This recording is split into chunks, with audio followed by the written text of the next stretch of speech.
you need to be able to spread risk around with your partners, because you can be the best developer in the world and you got a string of successes, but you're going to have some projects, whether you're doing value add or whatever you're doing, you're going to have a project here and there that doesn't do too well.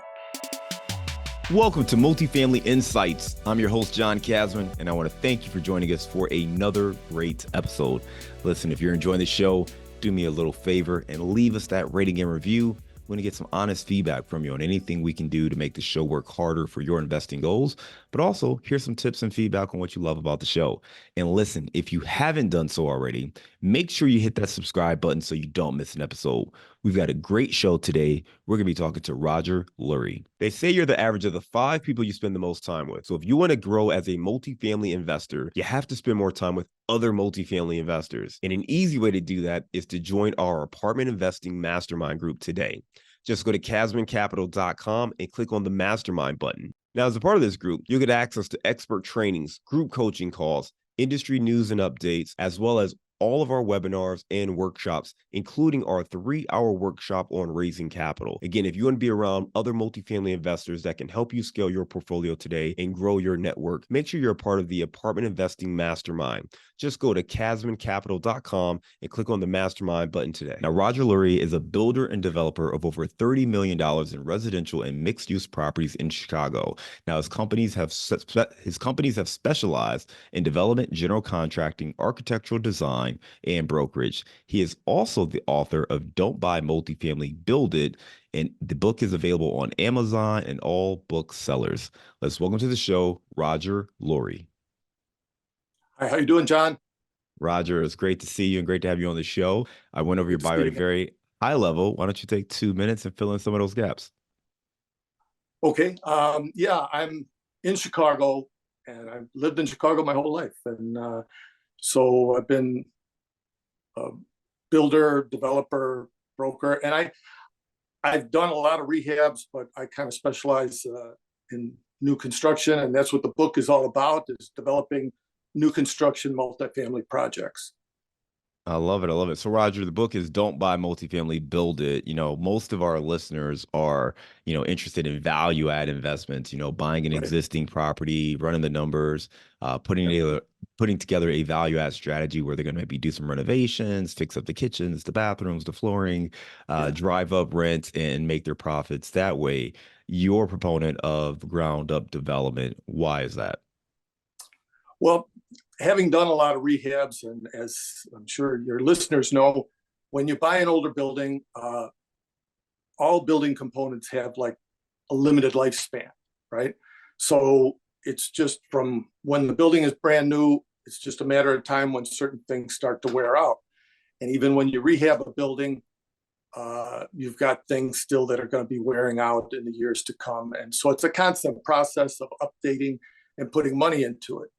Now, most value add people, you make your money in that early period when your equity goes up because the value you added to the building, right? Now, when you do new construction, it's 100% value add, right? Most value add projects, people are looking for maybe a 5-year time horizon, 3 to 7 years or somewhere in there, where they're going to sell it and then they're going to roll those profits into another deal. And with new construction, you can get the maximum amount of increase in your equity during that time frame. Yeah, I think that's really an interesting way to think about it. You talked about a 5-year investing horizon. So if you have, that time frame, if you're doing new construction, well, you're taking something that doesn't exist, you're building it, you stabilize that asset and it's in peak condition because it's all brand new. So you can really maximize the value at that time versus, the renovations where you talked about, some of the components, maybe have a certain lifespan. So even as you're doing renovations, you're kind of constantly going to be fixing something, right? Because if you don't really full gut rehab the project, you might have to replace, windows or HVAC systems or whatever the case may be. So there's definitely some value to it. I think most people would say, sounds good, but it feels like there's more risk involved with ground up development as opposed to buying an existing asset. What are your thoughts on that? There can be, there's more uncertainty, and especially to somebody who hasn't done it before, it's harder to visualize the end product, right? Maybe it's a little bit easier if you already have a building standing there. But when you get used to going to the drawings, like when you do a gut rehab on something, you put together drawings of what it's going to look like when it's completed. And when you get used to that, then doing a new building is not much of a stretch. And you learn basically a new building, you're going to get maximum rents and you're going to attract the most well-qualified tenants. And or you can even do condos and sell it outright if you want, but that's a whole different story. And in any case, it's all about knowing who you're building it for. Who's my tenant? Who do I want to attract? And what amenities, what kind of finishes do they want in the place? And when you can give them that and give it to them in a new product, that's going to attract the highest, the best qualified tenants. And that, of course, makes for the easiest management. Now you got a new building that you're going to have very little, if any, maintenance during those first 5-7 years. And so it makes the whole management operation easy. And that part of it is easier to predict once you get people in there. But the other side of it is, you've got to find the site, build it, you've got to visualize the whole project, right? And so that can be, it's a transition for people who are used to thinking a different way about it. So it's kind of a change in your mindset. And that's something that takes a little getting used to. But I find that the people who get interested in it is because they see things around them. They see other people doing it and they think, I could do this thing too, right? That's how we all work. Right. I think that's really interesting when you talk about it that way, because, there's that uncertainty that's involved with ground up development. So you do have to have a vision of what to create, understanding what tenants are you going after, what amenities do they want. You talked about the ability to get max rents for those projects. And that makes a lot of sense on the back end. And you started to get to the front end, which I want to dive into more, is okay. How do you get started, right? How do you visualize this thing? How do you acquire and find the land? How do you get the entitlements necessary to get into development? So let's start right there at the beginning, right? If we're buying existing assets, we're either working through a broker, we're reaching directly to the owner, and that's the way we're going to try to acquire that property. What's that first step in the process when you're trying to go ground up development? Well, there's a learning process involved. And, I started doing this in the 1990s. And through the 2000s, I developed my own team. I had team architects and construction managers and people in my office. These days, things work a little differently, and people team up, with people remotely in different areas, and you find you really need a strong team to get the job done. It can be complicated, So again, first things first, a new construction project, generally you're in a higher end area because you have to be able to support the rents. You're going to need to get the higher rents, which means you got to put a lot of money into it, right? So I always like to quote the old story, how do you know the pioneers? And you can tell the pioneers are the ones with the arrows in their backs, right? So you don't want to get too far in front of the curve, but when you see other people doing it in a certain area, that's probably a good area to look at, or maybe a little bit further along than that, in the path of development, that you can look for it. So you find a good site, but you have to understand the local zoning, which tells you what you can build there.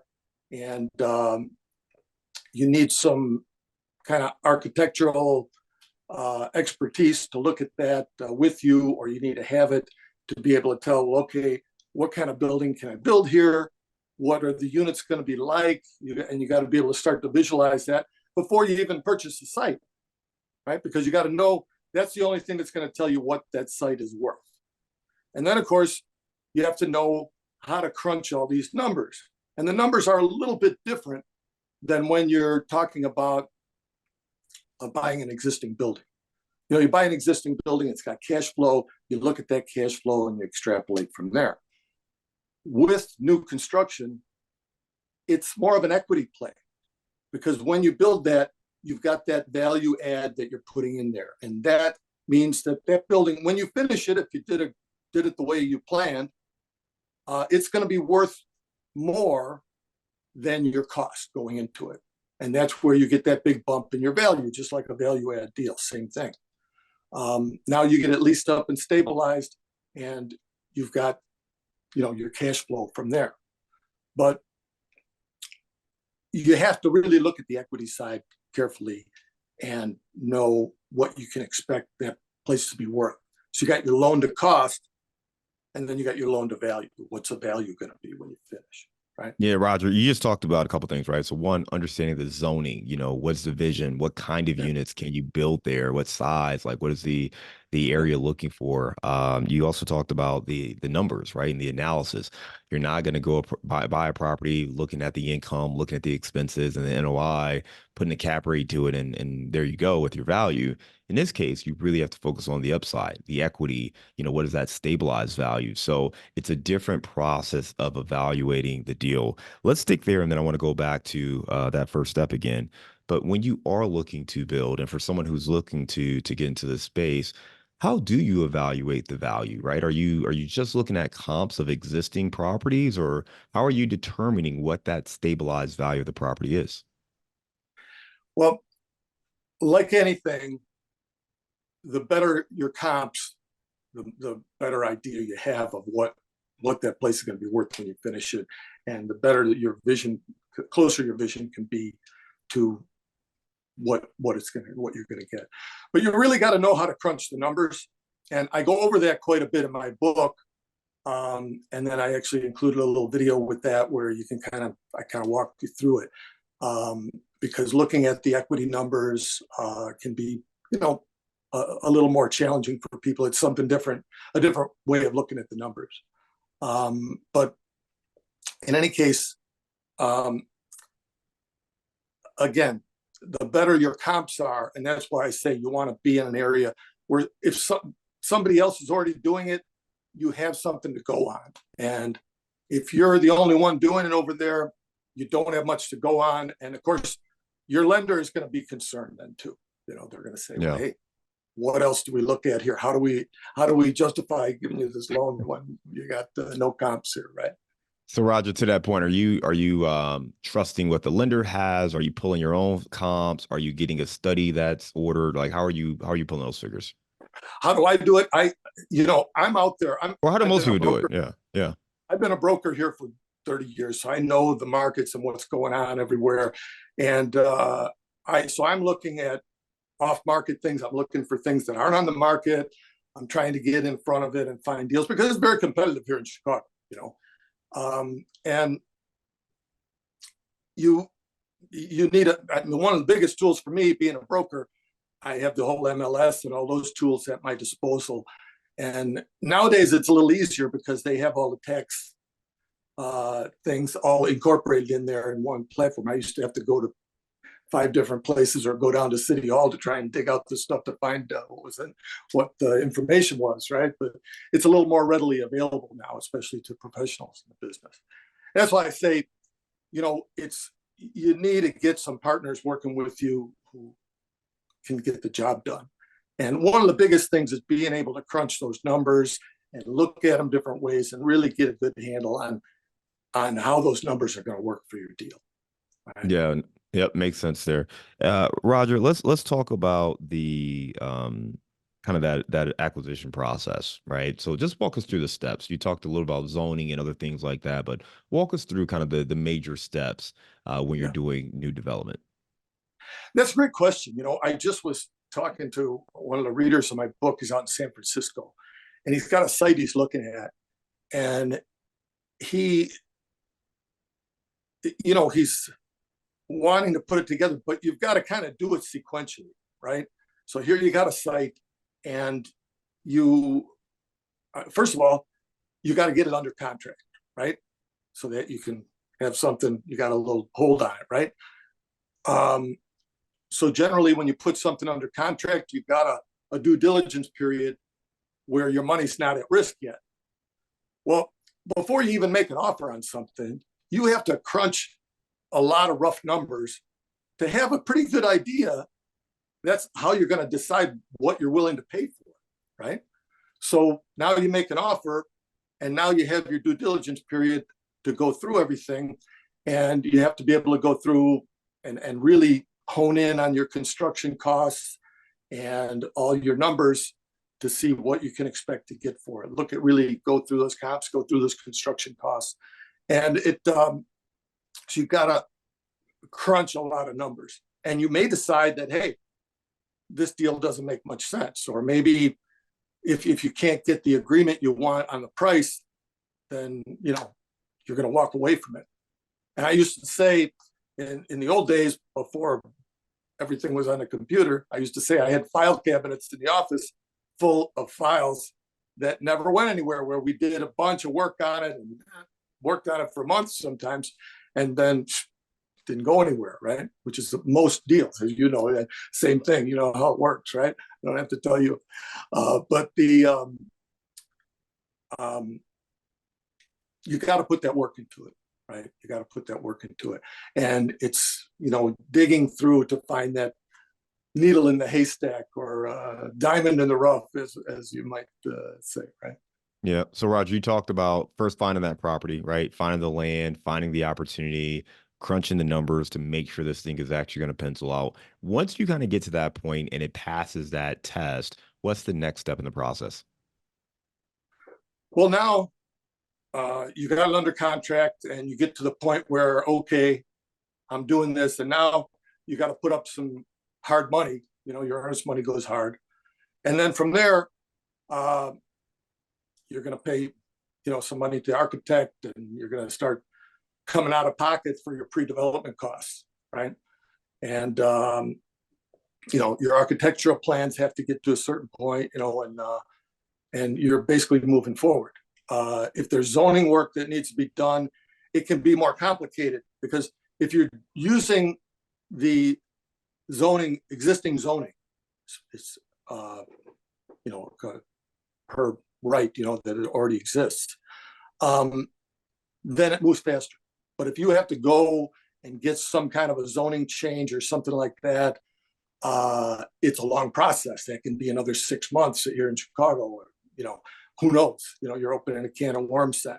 So that adds a lot of uncertainty to the deal. So a lot of times in your contract, you have to have an allowance for that.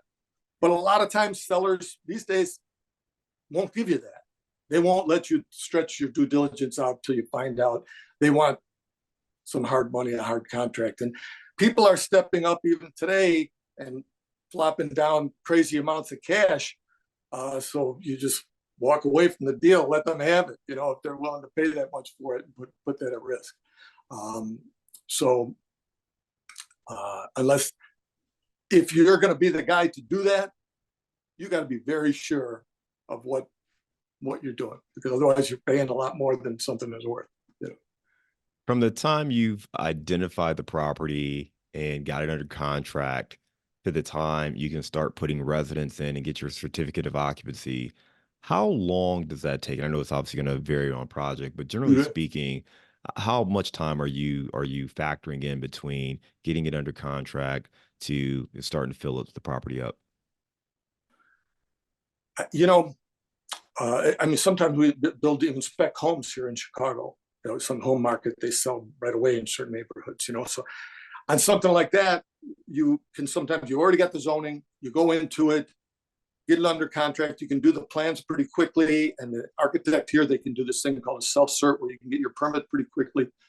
You still have a bunch of hoops to jump through, but you could be ready for construction in a matter of a few months. So let's say you got 3 months, and then 9 months of construction, it's a year, or a little bit more. Generally, there's always something that stretches it out a little bit longer, right? So on a small project like that, a small multifamily project, here in Chicago, they're usually a full masonry construction building, where you got to build it one floor at a time. So it takes a little bit longer in construction. But again, if your zoning is existing, you might be between a year and a half, and probably more like a year and a half for a small multifamily building. And then as you get into bigger buildings, a couple of years, doing a high rise, it could be 3-4 years plus, before you get there, right? Because there's a lot of entitlement work you have to do with the city. You have to go through the whole city council to get like a PD and everything. It's complicated.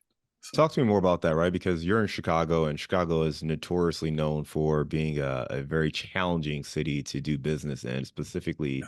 when it comes to real estate. For those folks who are in those kind of markets, LA, New York, are two that come to mind. Talk to us about navigating those waters, the government regulations, the local municipalities, all those kind of things with the red tape. Talking about navigating that and what's something that people need to keep in mind if you are going to look to do new construction in these areas. I mean, you got to have a team that's experienced and knows what they're doing and knows how to go through the process. And if not, the learning curve is going to be very painful. And so you got to have a strong team of people that know how to navigate that. That said, here in Chicago, it's a great city for development. There's a lot going on. Sometimes you guys in different parts of the country, the news media would have you believe that everybody is fleeing and running out of town. But I just read an article that they said that the last census, so many people weren't counted that it really isn't true, that Chicago actually has been growing. And if you lived here and saw the number of high rises and new developments, big new developments that are being built and filled up quickly, you got to think, well, how can this be if everybody's leaving town? That can't be the case. The developers keep building things, right? And they keep selling them and building them and renting them out, So there's a lot of activity here. And because of that, it's more competitive here in Chicago. You really got to know what you're doing. And I find that some of the other markets now, another one of my readers, he started an 18-unit townhouse project out in Iowa and in Des Moines, and the market there, and it's a very attractive project. And I got the other guy down in Indianapolis, he's got very attractive projects they're working on. So I find that here in Chicago, because it's so competitive, your margins start to get squeezed. And so I see this all over the place, not just in new construction, everything. So you need to look for these markets that are kind of emerging and maybe not as mature, sometimes to get higher returns. Whereas in a market like Chicago, it's a little more proven. So you can maybe take some lower returns because you've got so many comps nearby to show you things that show you the way to do it, right? Yeah, and I think if I'm replaying what you just said, it's, when you think about the markets, one, Chicago isn't as bad to do new development as maybe one would expect. There may be some perks there that many folks aren't aware of. But anytime you're doing new development, you have to have the right team in place that understands the process, the systems, has relationships with city officials, understands what they're looking for, zoning laws, those processes, because that's going to make your life much easier. You certainly don't want to get so far down the road and maybe miss something or realize that the city's going to fight you tooth and nail because you want to put one thing in and they want something else. So having those processes and those people in place, it's going to make your life a little bit easier. And then recognizing Absolutely. that, yeah, Not you talk only a about, little easier, but I mean, there are a lot of painful lessons to be learned, and you don't want to learn the hard way. It can be very expensive. Right? yeah, I think the thing you said that too that's interesting is you talk about the margins being squeezed. And this is a great insight and idea for listeners, particularly if you're in a market where you're having a hard time finding, existing multifamily properties, but there's strong demand in that market. So if you're in a secondary market, maybe a tertiary market, maybe if the numbers support it, maybe doing new development is an easier way because that land may not be, as expensive, or maybe there's more opportunity to do that. Certainly there could be, maybe some credits or some tax abatements and things like that. So there may be some different advantages of going that approach as opposed to buying something existing. Do you have experience or knowledge or thoughts in regards to, either tax abatements or any kind of, government funding, opportunity zones, any of those different programs that may help developers? There are, the opportunity zones, and there's a lot of programs here in Chicago. So if you're, and it's, like a lot of the projects being done here now, the multifamily projects are what they call transit oriented. and they give you special allowances because of that in the zoning. Along with that, you're required to do more affordable units in those, and the affordability question. So there's a lot of developers here doing affordable units in multifamily and some scattered single family things all over town. And to do that for new construction, you need to have some subsidies. So you've got to be getting some money from somewhere, because the cost of doing new construction, you've got to be able to get that back. So it's a different thing. And some of the big developers now, they do affordable housing and they do the super high-end units, right? Most smaller developers are not really able to do all those different things at the same time. So you're either focused on the higher end market or you're focused on the affordable housing market. But to do affordable stuff new, generally you do need to be getting some money from somewhere, some subsidies. What are common mistakes you see from new developers? One of the biggest ones, I think, is just not understanding their market, to build something. Like I was talking about these spec homes here in these certain neighborhoods, buyers are very particular, and they're looking for certain things, certain kinds of finishes, certain amenities, certain design elements. And you have to check all those boxes, because even when you do, you think you got them all checked, they're going to come in when you're trying to sell the place, and they're going to pick it apart, and they're going to say, well, yeah, I wish you had this. And, you got, like, oh God, I got everything else in here. They want one different thing, right? So you really got to try to check all those boxes. And I find people want new construction. People with money, put it that way. People, who have the income, a high income person, they see a new construction place, they want it. Their friends got one, they want to have one. And so if you're able to give them a place with all those amenities and just be a little bit of that cool factor where they're a little bit, they got something that somebody else doesn't have, everybody wants it. They want to have something that's cool, right? And so that's really what you're trying to do when you design a place. No, I love it. Well, listen, Roger, you gave some great information. I know you've got more information in your book, so we'll put a link to the book on Amazon. Don't Buy Multifamily, Build It. So that'll be available. And then listeners can also check you out on your website, ld2development.com. That's LD, the number 2, development.com. Right now, we're going to transition to our round of insights. Are you ready? I guess so. I'm ready. All right. Give me a failure or an apparent failure that sets you up for later success. Well, I suppose the biggest one, the 800-pound gorilla, in 2008 to 2010, I was, I had a lot of loans and was, caught in those. I also was on the board of a community bank, and we were doing real estate lending. So I was involved with a lot of people's loans and looking at all those. And so everything kind of came down at that time. And, the biggest thing I learned was during the 2000s, things were flying, and I was doing everything with my own money. And unfortunately, when you do that, it's great when everything goes your way, but you can easily get backed into a corner and you just don't, you're looking in your pocket, you don't have any more to support your deal. So you need to be able to spread risk around with your partners, because you can be the best developer in the world and you got a string of successes, but you're going to have some projects, whether you're doing value add or whatever you're doing, you're going to have a project here and there that doesn't do too well. And you got to be able to, move on from there, collect what you can there and move on to the next one. And you're making money overall. Yeah, if you have, like I always say, if you have 10 projects, you have a few of them that are going to be huge winners. Most of them hopefully are going to hit around your numbers. And then you got a couple of them that are not going to be so hot. One or two that are going to be, but overall in the big picture, you're making a lot of money over time. You got to keep doing it. And you got to it's a lot of timing factors that there's no way you can possibly predict. Sometimes the best time to start a deal is when the market looks really bleak.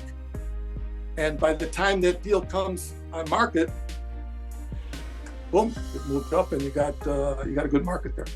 But there's no way, nobody has a crystal ball. And a lot of people want to tell you they do, but hey, if you want to believe them, great, but they don't. Nobody knows. All right, give me a digital or mobile resource you recommend for your business. Oh, geez, there's so many today, but again, for me, being a broker and having access to the MLS and all those tools in there, I find that really necessary for me. So if you don't have that, have somebody on your team that does, right? There you go. So besides your own book, give me the book you've recommended or gifted the most in the last year. Oh, there's so many great books out there, but I guess Who Not How, I would say is a strong one. Maybe people recommend that a lot, but it's one thing. Like I say, back when I was doing things, I kind of was the one-man show running everything, and these days, things have become more complicated. There's more moving parts. Things are more competitive. Information flows quicker, and I think you need to spread that capability on your team and let other people do what they do best. Right? Give me a daily habit that helps you stay focused on your goals. Okay. For me, one of the big things is having a little routine at nighttime where I kind of recap what I've done for today and keep things in perspective and be thankful for the things I've accomplished. And then I get kind of a plan for my next day of what I'm going to do, because I don't want to wake up in the morning and just be kind of looking around. I want to get up and know what I'm doing and get on it, because otherwise I find that I just my brain wanders too much. I got to kind of keep myself on track. Give me your number one insight for building multifamily properties. I think, the market is challenging right now, and a lot of people, with the rates having bumped up and things like that. And I think you need, it's all about your risk involved. One of the biggest factors in risk is how well capitalized you are going into a deal. And so when the market is very strong, lenders will do deals with, they'll loan more money, loan to cost maybe 75% or something like that. And then they start to pull back.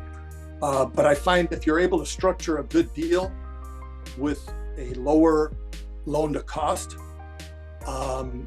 yes, it's going to affect your returns are going to be lower, but you're going to be much better protected in your deal. You're going to be covered much less. Lenders are going to feel better about it. Everybody can sleep better at night when you're not leveraged up to the hilt. And of course, so find a deal that's good enough to make it work at 60 or 65% loan to cost. Hey, if it works well at those numbers, you got a good deal, right? You can always take money out of it later. So. All right, Roger, you are in Chicago, as we've talked about. Give me your favorite place to grab a bite to eat. Oh, John, you were just here in June, right?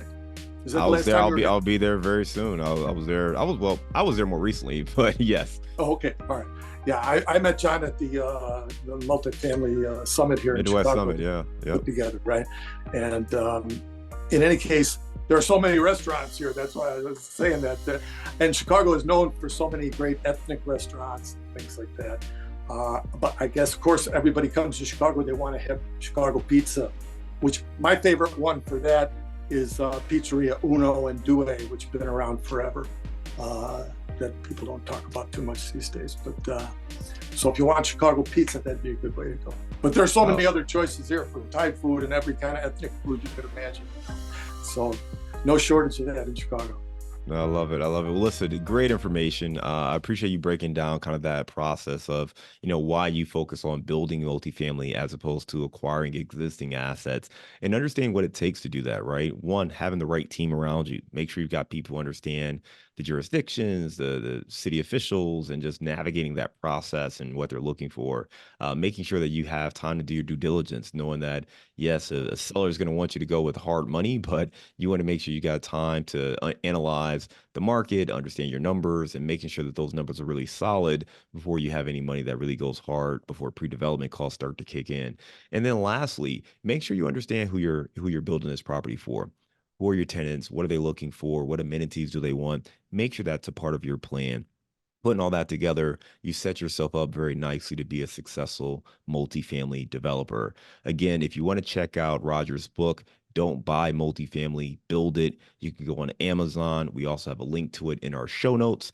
And you can check out Roger and his company at ld2development.com. Roger, thanks again for coming on the show today, being a great guest. We look forward to staying in touch with you, and I hope you have a great day. All right, thanks, John. It's been a lot of fun, and hopefully your listeners got something out of it.